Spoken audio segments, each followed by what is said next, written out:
We're back. Hello, Ryan. Hi, Shannon. Good Hi, evening. friends. Yes, it is a very nice evening. What a lovely. It's been a badass day considering this morning it was storming Norman, and now it's just Yeah, I clear know, blue right? skies. It's breezy and it's in the 60s. It feels awesome. If every day could be like this is a picture perfect trance day. Like when I listen to trance, this is the setting I put myself in. Really? Even if it is 100 degrees outside and I'm melting, that's in my head. That's what's going on. That's a good way to describe it.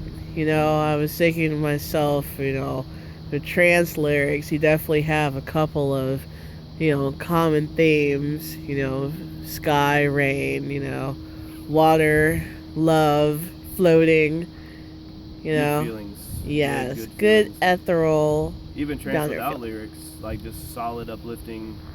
If it's a solid uplifting track, it doesn't need lyrics, and it just takes you to a whole paradise of your own.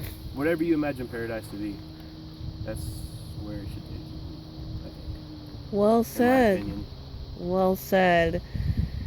Yeah, it's just amazing. I can listen to trance and instantly feel better, feel energized, feel upbeat. Once upon a time, when I actually went to the gym and did stuff, I would always put trance in my ear, and it wouldn't matter how tired I was, I'd be able to keep going. And I have to say, no other type of music can do that. If I have to be subjected to what they're playing on the intercom or whatever, I'm just not gonna push it, as hard. But I put trance in my ear, and it's a different story. I'm like the slower version of the Roadrunner, but I definitely pick up the pace. So It's the power of music. It's just what it does. It's good. yeah. So I'm trying to figure out what I will be doing festival wise. Money is tight, and time is short. So my goal is to go to Luminosity in 2017. And I'm gonna go to a State of Trance event. I know you I know you think a State of Trance has lost its way, Ryan, but it's going to be for the experience. The 138 stages aren't bad. I've listened to some sets. I guess, for example, since he's coming to Dallas next week, like Standerwick, I remember whenever I saw his his set pop up on SoundCloud, I really wasn't expecting much because it was a State of Trance, but Yeah. it ended up being really well. And I found out he played on the 138 stage. It's just the main stage that's usually ends up being pretty trash, but like the 138 stage, depending on who they bring in, usually does really well. Like if I look at the 138 stage and I see W&W, I'm just not even going to listen at all because it's W&W. Yeah, for a while he kept bringing WW, and the very first time I saw them, which was a couple of years ago, I was like, okay, that's cool. And the next year I was like, and then the next year, the why? sad part is that they used to be good. Just Yeah, like yeah. Tunnel, just like Armin, like they all used to be good. Tiesto, they all used to be good. And now if you say anything negative about them, then people hate on you, but you can't deny that yes, they were good. Yes, but now not so much. And I'm only talking about the now. I'm not discrediting them from what they did in the past. Like Armin and Tiesto absolutely began the trance movement, and they are the pioneers, were the pioneers. But for whatever reason, they decided, hey, we did our job. Now it's time to go make a 180 and go fucking opposite direction. And that's what they did. And whatever, they're happy. But that doesn't mean that I'm going to continue to support if they put out trash that they call trance. I don't agree. Like I'm not going to lie to myself like that or other people. So it is what it is. Well, as you know, I am a fan of Armin. I do see what he's doing, he's exploring different things. He is going into that pop realm, or has within the last two albums. But, at the same time, he does push, pretty solid, trance artists, on his Stay of Trance and, at his events and stuff like that. And then he'll go and make a couple of songs like, wow, man, where have you been? But he's doing what he's doing, and There's I nothing wrong love with him. that. No, there's absolutely nothing wrong with that. It's the problem I have is when you knowingly create something that isn't trance and then you call it trance.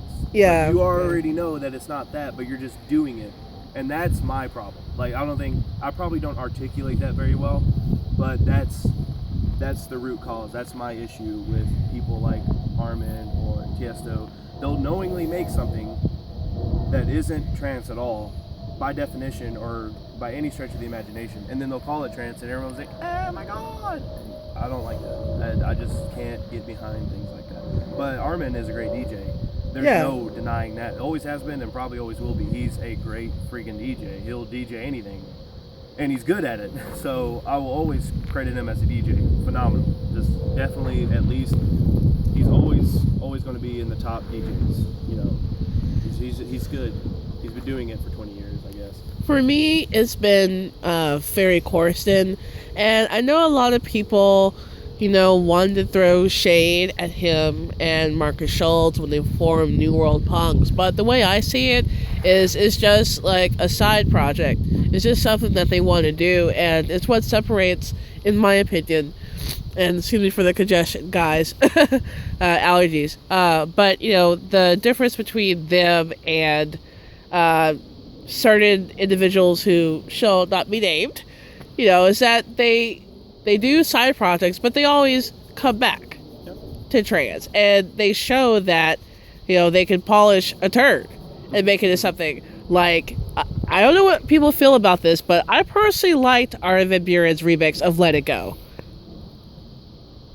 I didn't. I don't even like the original. Hey, like I said, yeah. He polished a turd, because I don't understand why people like that song so much. I mean, I kind of do, but I don't know. I didn't like Frozen. There, I said it. Yeah. People like what they like, and you can't, it's really wrong. Like, I don't tell people, oh, well, you like this music, so your opinion's wrong. No. Yeah. People like what they like, and I respect that. People who like big room or EDM, hey, more power to you. If you like that, cool. Like, I'm not going to bash on you about it. However, when you name an artist or play a song, you're like, oh, listen to this trance track, and it's not even close to trance, and that's when we're gonna have some issues. I'm like, no, that's not trance at all. But then I become the asshole because I had to correct them, and I'm the elitist. I'm the elitist asshole. But, I mean, if you have to be an elitist about anything, at least know that, it's not bad to be known for liking what you like and then knowing about what you like. Mm-hmm. It's one thing to say, oh, that person's like, BS, but then you go and say, oh, Steve Aoki is like the greatest DJ ever. No, you know your shit. You can talk about trance, you can name people. So, it's okay, because if you go into, drum and bass, like, junglers are like hardcore. Yeah. They're hardcore. They like what they like. They know their shit. Same thing with techno, house. Like, if you took a liquid D&B track and you brought it to a junglist, you're like, listen to this jungle track, they're gonna be pissed because it's not the same. And that's how I feel. Again, it all goes back to that's how it is with trance. Like, I don't try to be an asshole, and I don't try to be condescending. Actually, in fact, I try to be as far from condescending as I can. Yeah. But again, I don't think I articulate myself very well sometimes, and I come across in a different tone than how I wanted it to be. So I can't do anything but just apologize for my I just. We all have our little things, but you're a good guy, Ryan. Trust me. I try to be. Like I said, I don't care what people like as long as they don't spread misinformation. Like, I just want the actual good trance to be known as trance. And if you don't like good trance, then more power to you. Like, that doesn't affect me at all. Yeah. So, but I want you to know what it is, so at least you know what you're disliking. Versus listening to a big room track and go, well, I don't like trance because that's trance. And I'm like, no, that's not close. Well, and on that note, what is the best book in the Harry Potter series, in your opinion? All of them. Order of the Phoenix is my favorite. Okay. Best, It's all subjective, but my opinion, I think Order of the Phoenix is the best book and the best movie. I had to ask you about that because I know you're a Harry Potter fan. Love it. Read it all the And time. that's a Watch it all wrap. the time. Thank you, Ryan. Bye. Thank you.